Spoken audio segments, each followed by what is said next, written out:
우리 주님의 나심이 온 세계 잔치입니다. 여러분의 영혼도 잔치가 되시기를 바랍니다.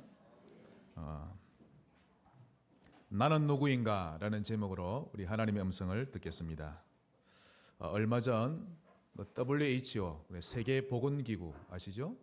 거기에서 이 외로움이라는 것을 세계 인류를 위협하는 21세기 질병 중 하나로 규정했습니다. 그러면서 외로움 때문에 발생하는 문제들을 해결할 수 있는 대책을 현재 세우고 있는 중이라고 발표했는데요.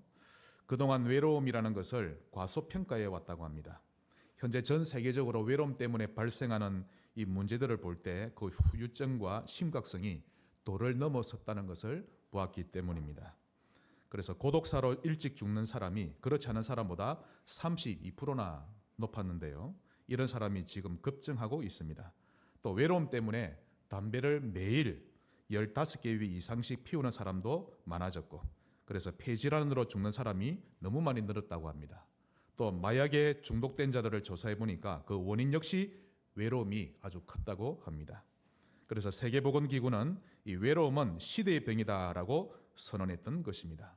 또 조사를 해보니까 연령별로는 10대 중고생들과 또 20대 청년층이 가장 많이 외로움을 호소했는데, 나이가 어릴수록 자기 인생을 더 많이 비관하고 작은 어려움이 와도 쉽게 좌절하거나 포기해버린다고 합니다.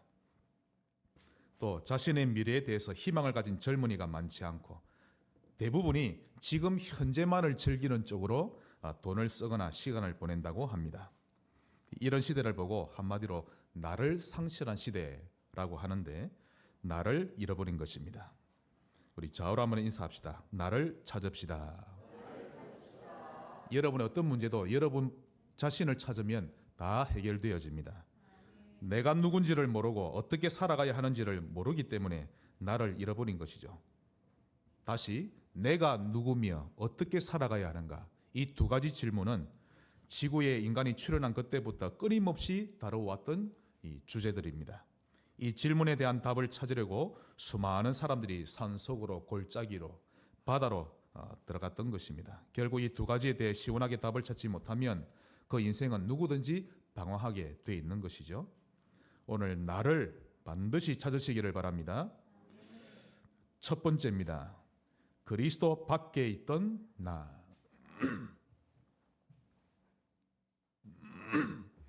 오늘 1번이 중요합니다. 나를 찾으려면 그리스도가 기준이 되어야 합니다. 그리스도 밖에 있던 나. 나는 누구인가? 이 말은 나의 정체성을 묻는 질문이죠. 제가 전에 혼혈 아이를 만난 적이 있는데요. 아버지는 브라질리언, 어머니는 한국 사람이었는데, 이 아이는 평상시 저만 만나면 목사님 저는 한국 사람입니까? 브라질 사람입니까? 자꾸 묻는 거 있죠. 이런 자신의 정체성에 대해 고민하고 있었는데, 나는 어느 나라 사람인가? 이렇게 국가를 기준으로 해서 자기의 정체성을 찾으란다면 그 아이는 죽을 때까지 자기 자신을 찾지 못합니다. 내가 어느 나라냐, 어느 민족이냐 하는 것은 나의 정체성을 알려주는 기준이 아니기 때문이죠. 누군가가 제게 질문할 수 있습니다. 당신은 누구십니까? 그럼 이렇게 답을 할 수 있겠죠? 네, 저는 이재홍입니다. 그건 저의 이름이죠. 네, 저는 목사입니다. 그건 제가 하는 일입니다. 정체성이 아니고. 저는 한국 사람입니다. 그건 저의 국적을 말하는 것이지 저의 정체가 아니죠. 네, 저는 키가 173cm, 몸무게는 땡땡 킬로그램, 또 얼굴은 약간 거무스름한 편입니다.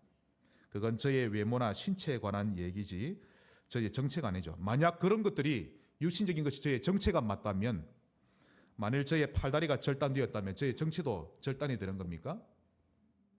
만일 저의 심장이나 간을 우리 성찬이에게 제가 이식을 해준다면 그때부터 우리 성찬이는 이재홍과 지성찬이라는 두 존재가 섞인 그런 정체가 됩니까? 아니지요. 누가 봐도 아니라는 것을 알 수 있는 것입니다. 그러므로 육신적인 부분은 나의 정체가 되지 못하는 것입니다. 근데 우리가 자신이나 타인을 겉모습에 따라 판단하는 경향이 있죠. 키가 크다, 작다, 뚱뚱하다, 날씬하다, 부지런하다, 게으르다, 소극적이다, 적극적이다. 또는 직업에 따라서 사람을 평가합니다. 얼마나 돈을 많이 버냐, 못 버느냐, 3D냐, 또는 고급스럽냐, 교사, 박사, 공무원, 간호사, 의사, 회사원. 그런데 당신이 누구입니까? 라는 정체성에 대해서는 이런 부분들로는 결정되지 않는다는 것입니다. 여러분 속에 있는 그 영이 여러분의 자신이요, 여러분의 정체성입니다. 이 말을 이해를 하셔야 되는데요.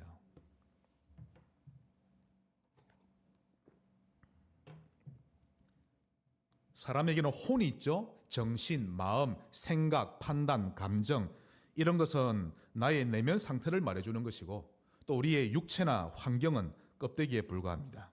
필요 없는 것이 아닌데 그것이 본질이 아니라는 것입니다. 다시 말합니다. 여러분이 저를 볼 때 이 육체는 저 이재웅이 아닙니다. 저의 본질이 아니라 제 속에 하나님이 만드신 영이 접니다. 영. 새롭게 눈을 뜨셔야 돼요. 이 영이 접니다. 내가 가지고 있는 습관이 내가 아니고 내 속에 있는 영이 접니다. 그런데 그 영이 죄로 인해 죽게 되자 혼과 육신도 저주를 받아서 유한적으로 살다가 죽게 되는 것입니다. 지금 현재 여러분의 영의 상태가 어떠냐? 그것이 여러분의 정체를 드러내는 것입니다. 그래서 오늘 본문 16절을 보시면 바울은 이렇게 말합니다. 이제부터는 어떤 사람도 육신을 따라 알지 아니하노라. 그 사람의 직업도 그 사람의 외모 가지고도 내가 알려고 하지 아니하노라 라고 말합니다. 그래서 이 고린도후서는 너무 중요하죠. 그런데 고린도 교회는요, 밍크 코트를 입고 오면 떠받듭니다. 아이고 기분이 오셨네요. 초라하게 입고 오면 천시하고 그런 경향이 있었거든요. 나는 이제부터 어떤 사람도 육신을 따라 알지 아니하노라 이렇게 말하는데, 자 그렇다면 그리스도 밖에 있던 나는 누구입니까? 이제 정체가 나옵니다.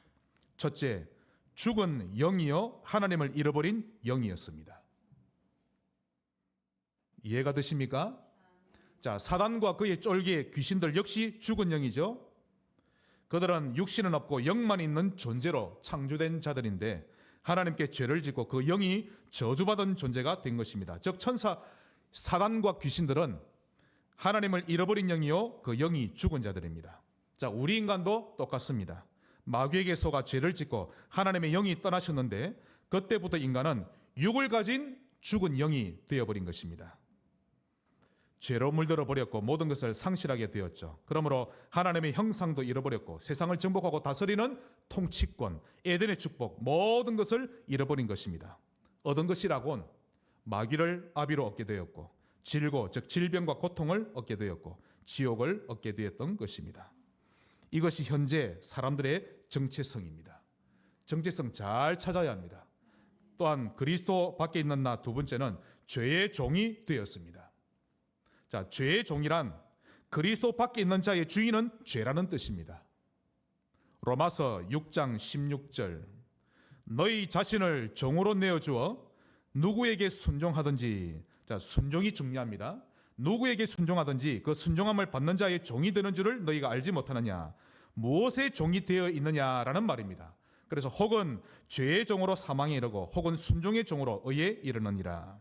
그러므로 17절 하나님께 감사하리로다 너희가 본래 죄의 종이더니, 자, 죄를 주인으로 삼고 죄가 시키는 대로 살아가던 노예이었더니 이런 말이죠. 이것이 그리스도 밖에 있던 우리의 정체였었습니다. 또한 그리스도 밖에 있던 나 세 번째는 허감 혼돈 공허 속에서 사는 인생이 되었습니다. 실존주의 철학자들이 밝혔습니다. 내가 누구인가 라는 답을 내기 위해 많은 연구를 했는데요, 결국 그들은 인간의 정체성에 대해서 세 가지 결론을 내렸습니다. 즉 인간이란 첫째, 죄책과 죄짐을 짊어지고 사는 존재라고 합니다. 즉 사랑과 기쁨보다는 죄짐을 짊어지고 사는 날이 압도적으로 많은 인생이라는 것이죠. 두 번째, 허무와 무의미의 존재라고 합니다.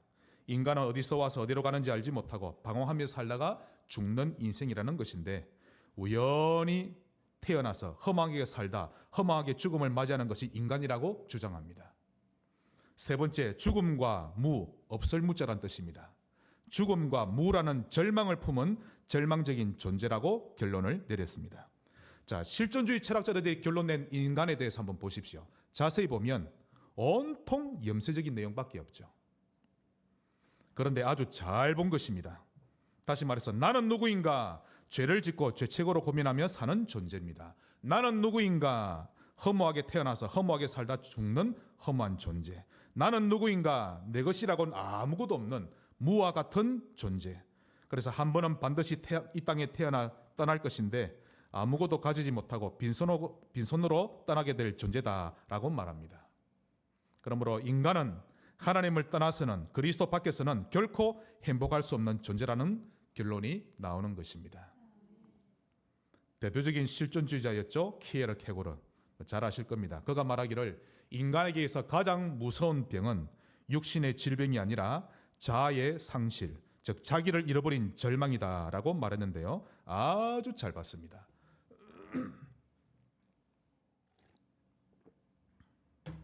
오늘 진정한 여러분을 찾으셔야 합니다. 미국의 가수면서도 배우였고 모델이었던 마릴린 먼로, 많은 남성들의 가슴을 흔들어 놓았던 여인이었죠. 미국 역사상 가장 중요한 인물로 선정되기도 했습니다. 또 20세기에 가장 큰 영향을 끼쳤던 인물, 백인에 선정되기도 했죠. 그녀가 벌어들인 돈, 천문학적인 숫자라고 합니다. 엄청 많은 돈을 벌어들였고 그렇게 부자로 살았는데 욕조는 금으로 다 만들었다고 합니다. 그런 그녀가 약물 중독으로 죽었습니다. 죽을 때 남겨놓은 유서를 보니까요, 그녀가 말하기를 나는 한없는 사랑받기를 원했다. 그러나 나를 한없이 사랑해줄 사람이 없어서 나는 죽음을 선택했다라고 써놓고 죽었습니다. 서로 사랑한다고 하지만 한없이 사랑해줄 사람은 없죠? 모든 것은 변하고 마는 것입니다. 히브리서 9장 27절, 한 번 죽는 것은 사람에게 정해진 것이요 그 후에는 심판이 있으리니. 모든 사람에게는 죽는 것이 정해져 있습니다. 이건 역시 우리 인간의 정체성이죠. 당신은 누굽니까? 한 번 죽을 인생입니다. 마르닌 먼로처럼 아무리 많은 돈을 쌓아놓았을지라도, 아무리 명성이 높은 사람일지라도 그 사람의 영이 그리스도 밖에 있으면 그 사람의 정체성은 저주받은 인생이요 안타까운 인생인 것입니다. 불쌍하기 그지없죠. 그걸 모르고 살아갑니다. 만일 마릴린 먼로가 무대 위에서 화려한 쇼를 다 펼치고 난 이후에 집에 돌아가서는 곰곰이 생각하기를 나는 누구인가? 그러다가 아하, 나는 정죄받은 인간이구나. 하나님 없이는 살아갈 수 없는 존재구나. 이걸 발견했다면 구원받았을 수도 있었을 텐데 안타깝게도 그녀는 무신론자였습니다. 여러분, 무신론자라는 말을 자세히 보시면요, 신이 없다는 말인데 영이라는 것에 대해 무지한 사람이라는 것을 알 수 있습니다. 평상시 눈에 보이는 것만 알지 영적인 것에 대해서는 전혀 모르는 사람인데 결국 껍데기만 추구하며 살다 가는 인생이 되는 것입니다. 그녀뿐만 아니라 실제로 지구의 모든 사람들은 이 부분을 잘 모릅니다.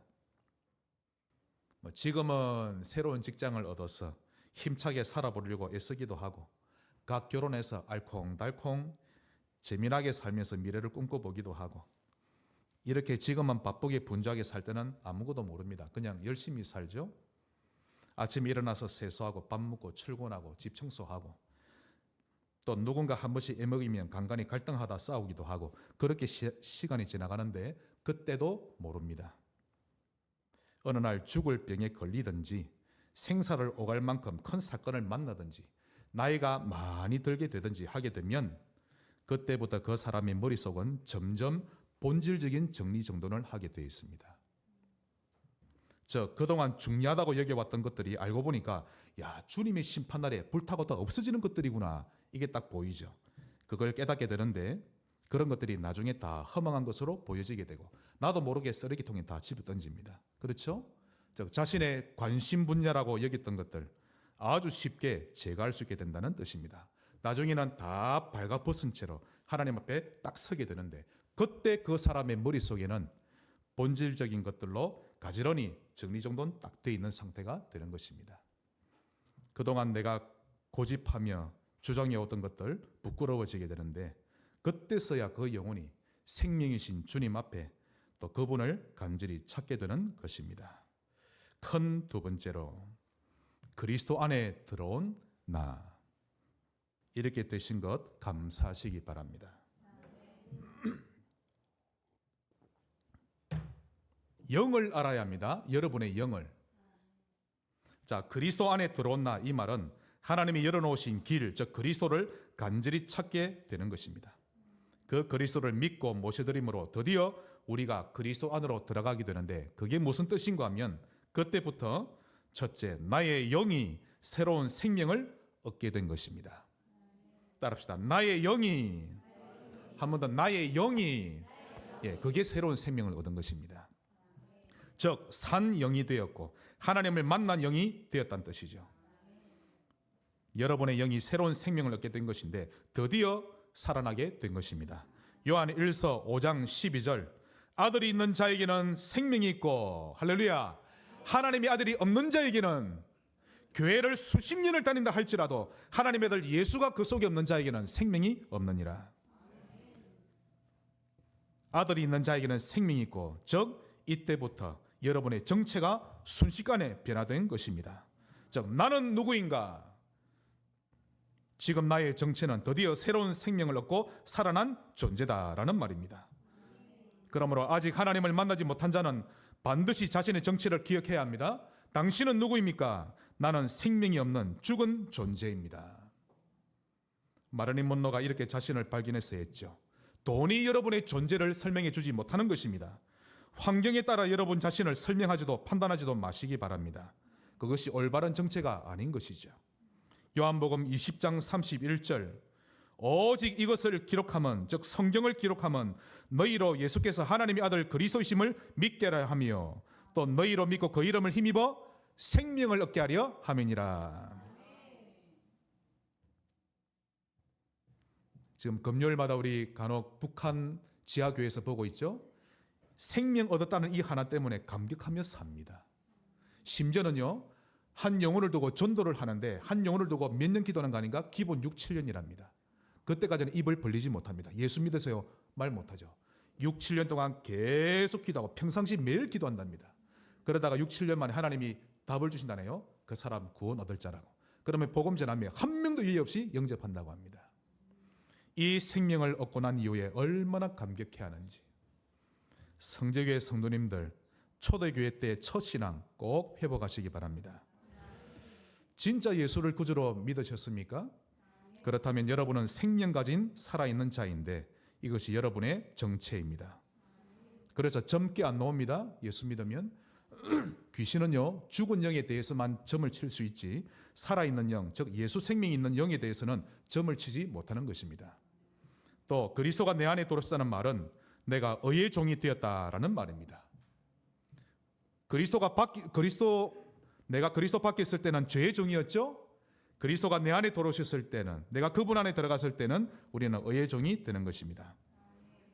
자, 의의 종이란 먼저 의가 뭔지를 알아야 하는데 사전적인 의미로는 올바른 것이란 뜻입니다. 인간은 법적으로 볼 때, 즉 율법에 의해서 볼 때 결코 감형되거나 석방될 수 없는 종신형 죄인입니다. 거기에다 어느 누구 하나 우리를 대신해서 죄값을 치러줄 의인, 즉 죄 없는 자가 아무도 없죠. 그러니 인간은 사실상 구제 불가능, 석방 불가능인데 인간의 그 어떤 행위로는 결코 구원받을 수 없는 것입니다. 그런데 하나님이 하늘 영광 버리고 사람으로 오셔서 우리의 죄를 짊어지고 십자가 형틀에 달리셨습니다. 그때 다 이루시고는 부활하셨는데 죽음까지 이기신 것입니다. 이 예수님을 자신의 구주로 믿기만 하면 구원을 주시는데 착한 일을 해서 구원받는 게 아니라 주님이 해놓으신 것을 믿기만 하면 구원을 얻는데 이것을 보고 하나님의 의라고 합니다. 자, 여러분 다시 말합니다. 이게 너무 중요합니다. 지선이가 있습니다. 지선이가 죄를 지은 죄인이죠. 그럼 하나님이 팔짱을 딱 끼고 내가 전지전능한 하나님이다. 봐줄게. 오늘부터 너는 의인이야. 이래 하면 하나님이 의롭지 못합니다. 이해가 되십니까? 의롭지 못하고 하나님은 정의롭지 못합니다. 하나님도 반드시 값을 치르는 일을 하셔야만 합니다. 정의로운 하나님이시기 때문에. 그래서 하나님이 사람으로 오셔서 그 죄값을 청산하셨죠. 그 사실을 믿기만 하면 구원 얻는 것. 그게 온 세상 사람도 천사도 마귀도 옳거니 하나님이 하신 일이 올바릅니다 라고 하는 것입니다. 그래서 믿음으로 구원받는 것, 하나님은 의롭습니다 라는 뜻입니다. 이해가 되시죠? 그래서 우리가 그리스도의 의를 옷 입었다. 우리가 그리스도의 의를 통하여 구원받았다. 우리가 주님을 믿을 때 의롭다, 옳은 행위다라고 하는 것입니다.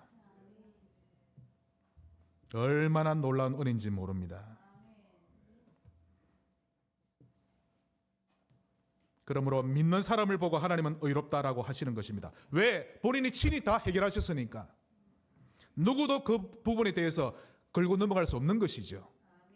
착한 사람을 의롭다 하지 않으셨습니다. 의리가 넘치는 상남자를 보고 의롭다 하지 않으셨고, 잘났던 못났던 하나님이 펼쳐놓으신 구원의 파노라마를 보고 믿는 자를 의로운 사람이다라고 하신 것입니다. 그래서 예수 믿는 우리는 의인이요 의의 종입니다. 그러므로 이제부터는 하나님의 의가 우리의 주인이요 그 의로 말미암아, 즉 의로운 행위로 말미암아 우리가 새 생명을 얻은 것입니다. 요한복음 3장 16절, 하나님이 세상을 이처럼 사랑하사 독생자를 주셨으니 이는 그를 믿는 자마다 멸망치 않고 영생을 얻게 하려 하심이라. 그러므로 이제 우리는 본질상 하나님의 자녀입니다. 잃어버렸던 본질을 되찾게 된 것이죠. 이전에는 본질상 진노의 자녀였는데 하나님의 그 크신 은혜로 인하여 믿음으로 말미암아 본질적으로 하나님의 자녀가 된 것입니다. 본질적으로 됐단 말은 누구도 바꿀 수 없다는 뜻입니다. 법적으로 우리의 본질이 완전히 하나님의 자녀가 된 것이죠. 로마서 8장 14절, 무릇 하나님의 영으로 인도함을 받는 사람은 곧 하나님의 아들이라. 이 하나님의 영이란 성령님을 일컫는 것입니다. 그 성령께서 예수 믿는 자의 속에 들어가셔서 그를 하나님의 자녀라고 도장을 딱 찍어 놓으시는 겁니다. 그래서 로마서 8장 15절, 너희는 다시 무서워하는 종의 영을 받지 아니하고 양자의 영을 받았으므로 우리가 아빠 아버지라고 부르짖느니라. 고린도후서 1장 22절, 그가 또한 우리에게 인치시고 즉 도장을 찍으시고 보증으로 우리 마음에 성령을 주셨느니라. 한 번 도장 찍히면 절대 변하지 않는 것입니다. 요한복음 10장 28절, 내가 그들에게 영생을 주노니 영원히 멸망하지 아니할 것이요 또 그들을 내 손에서 빼앗을 자가 없느니라. 이렇게 그리스도 안에 들어온 나는 세 번째로 본질상 하나님의 자녀가 된 것입니다. 네 번째로 새로운 피조물이 되었습니다.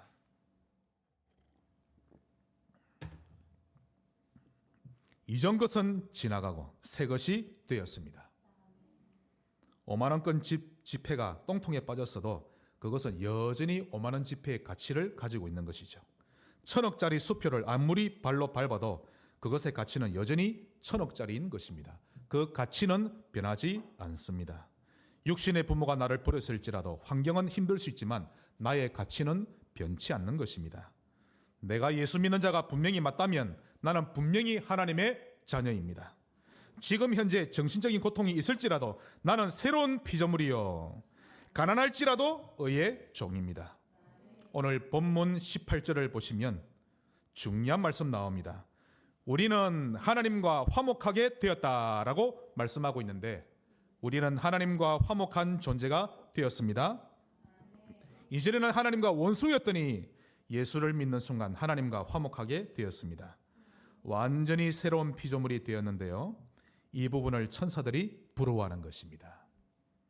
그러므로 우리는 더 이상 환경에 따라 또 신분이나 가치가 변하는 존재가 아니므로 낙심하시기를 말고 승리하시기를 바랍니다. 이전 것은 지나갔으니 보라 새 것이 되었도다. 큰 세 번째입니다. 그러므로 나는 세상에 절대적으로 필요한 존재다. 기억하시기 바랍니다. 한번 따라합시다. 나는 세상에서 절대적으로 필요한 존재다. 여러분을 위로하는 차원의 말이 아닙니다. 분명한 사실입니다. 이것이 우리의 정체와 가치를 밝혀주는 부분이죠. 첫째로 하나님과 화목하게 해주는 직분을 부여받았습니다. 오늘 본문을 잘 보셔야 합니다.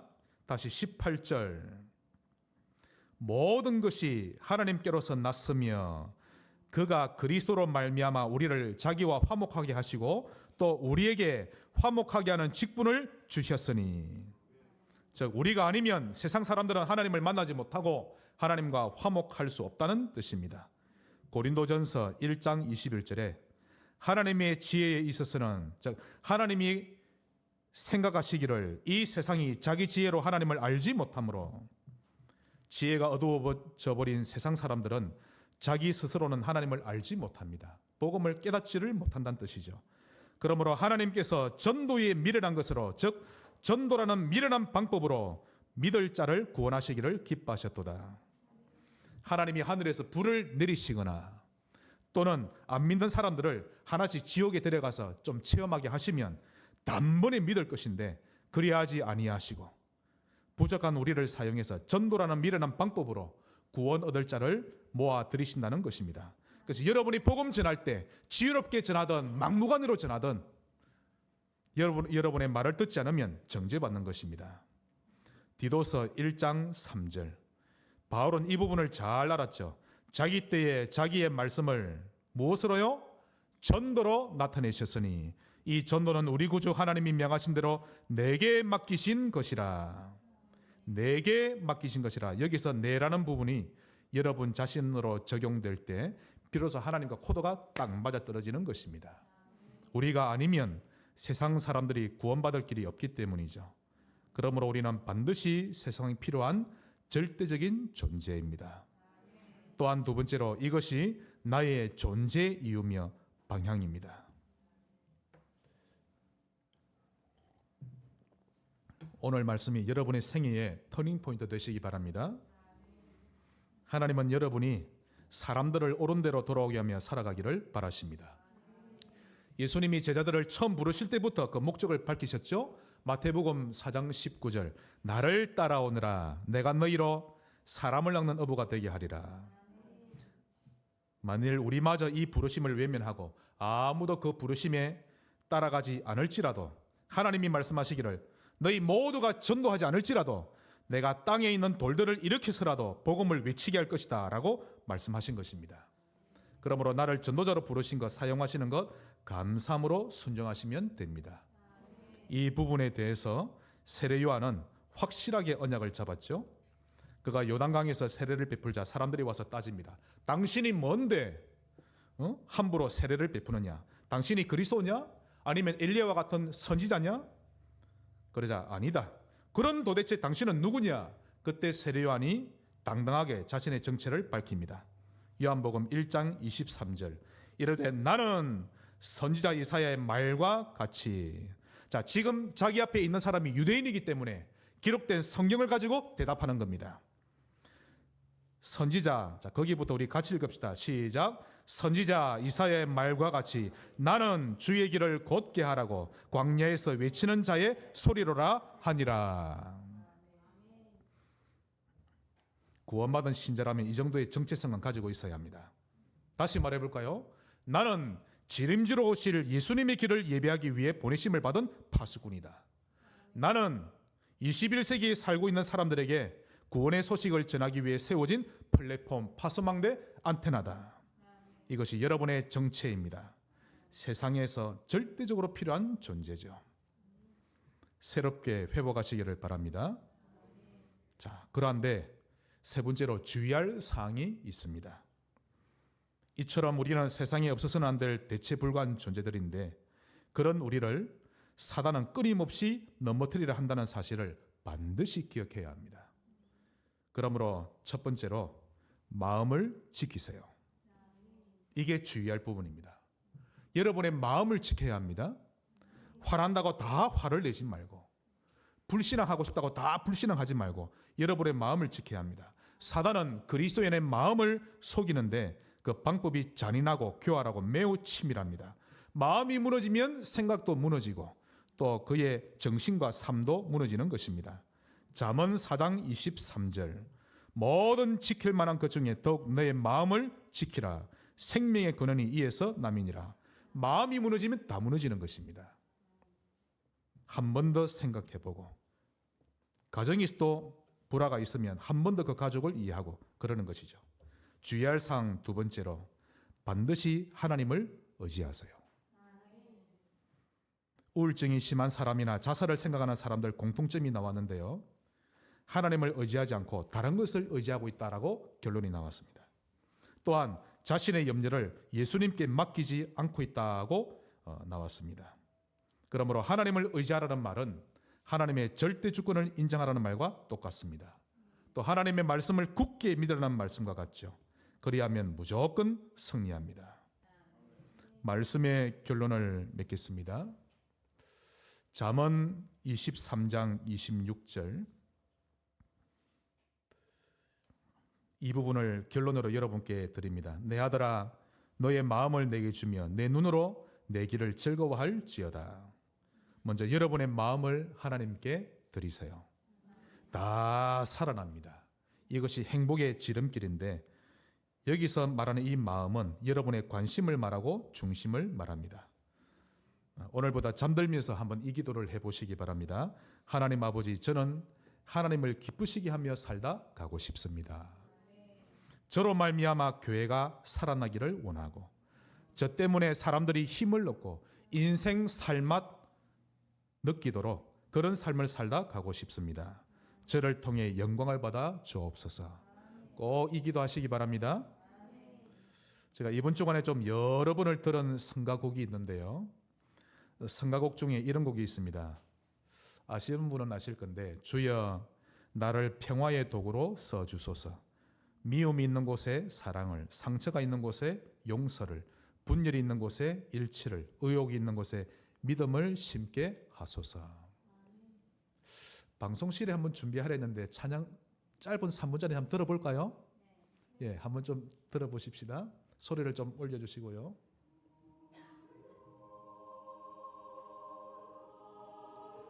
볼륨을 올려주세요.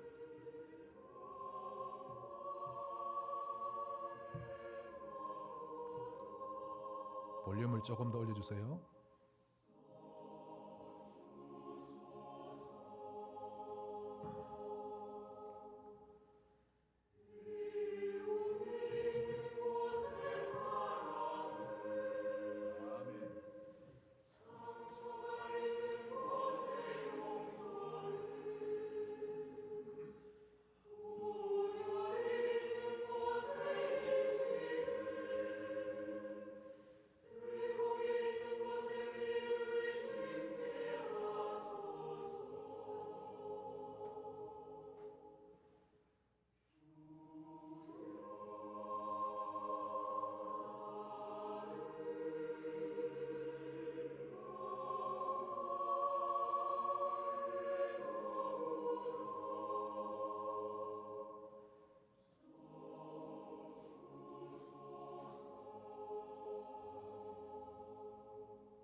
할렐루야.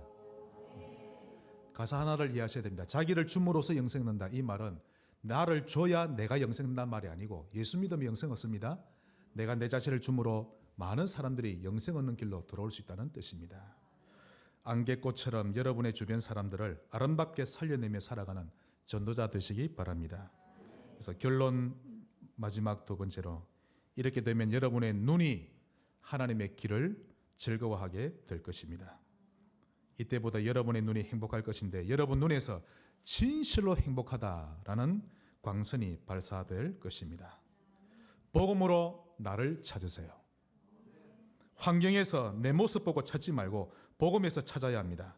거기서만이 여러분의 정체를 정확하게 알 수 있습니다.